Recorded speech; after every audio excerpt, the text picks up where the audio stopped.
I'm Willie, the well-prepared witch, and I wanted to do this review and tutorial on the Brother Deluxe Drum Carder. I recently got this because we have sheep and alpacas, and I'm going to be doing a lot of processing of fiber, which includes getting it from the sheep to be ready to be spun, and I'll do a review of my spinning wheel in the near future. But for now, I wanted to start with the drum carder. This is a Brother Deluxe standard size. It's a 90 TPI or teeth per inch carding cloth. It's a medium fineness on that carding cloth, so I can do everything as fine as the alpaca to things that are rougher, like some sheep wools. Shetland's not terribly rough, but there are some sheep wools that are a little bit rougher. The first thing I want to say is I love this carder. I've used hand cards in the past. I'm really slow, and I just absolutely adore this carder. It's so much faster. It's also really simple to use, and I quite like it. I'm going to start out, it's sort of backwards because right now the carder is dirty. I finished one project. I'm about to go on to the next project, or I finished carding up the fiber for one project.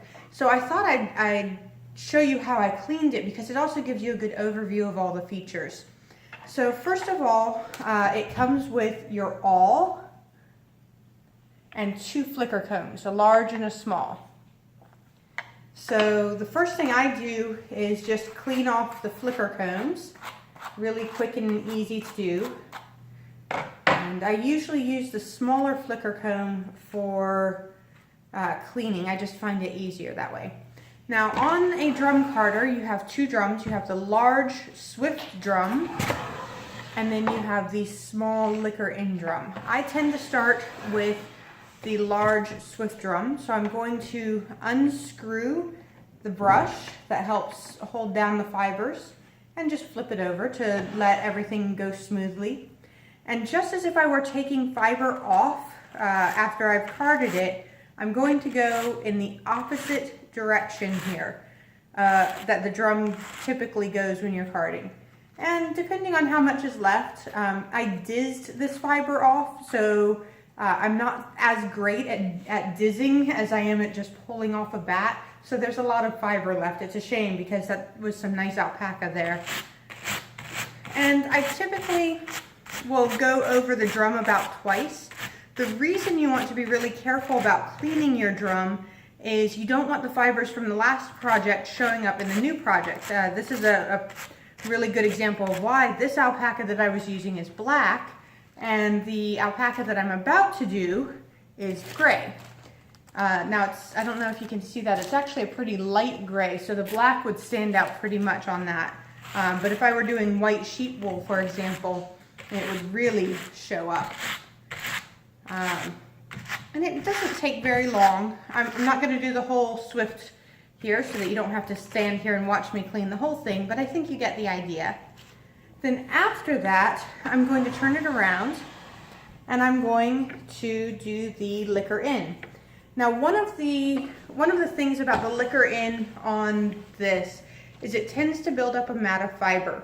A lot of it is the smaller fibers that you can't use or don't want to use because you'll get slubs and things like that. It does eat up probably an ounce or so of your fiber, maybe a half ounce. So be aware of that when you're doing your calculations. And it's the same thing. You're just going to go the opposite direction that as if you were taking the fiber off in a bat. And it goes pretty quickly. You can see there's a whole bunch there. Now you want to leave the bat on as you're doing your fiber because the buildup helps the fiber actually go into the liquor on better, the liquor in better, and onto the swift drum. I've found that if I clean out the liquor in every few minutes, I'm just wasting a ton of fiber. So just leave it there until you are done with that particular fiber. And again, I'll go back and I'll finish this after the video. The next thing that I'm going to do is I'm going to take my awl, and if you can see, probably can't, but between the wheels and the drum carder itself, there are the axles. And I find that a little bit of fiber tends to get stuck on the grease in there. So I just take the awl and try and pull out what little bits of fiber I can just to keep it from building up and fouling the wheel mechanisms or changing the tensions, which I don't want it to do either. So that can take a little poking and fiddling with, but you just don't want it building up. So anyway, and then when I'm done, I take a can of compressed air and I clean everything out. One of the really cool features about this is there is, yes, that's the back.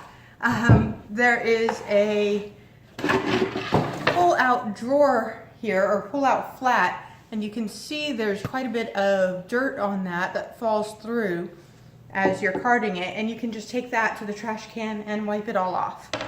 And that's really the easy way to clean this. I've used a drum before, an Ashford, in classes. I've never owned my own drum before.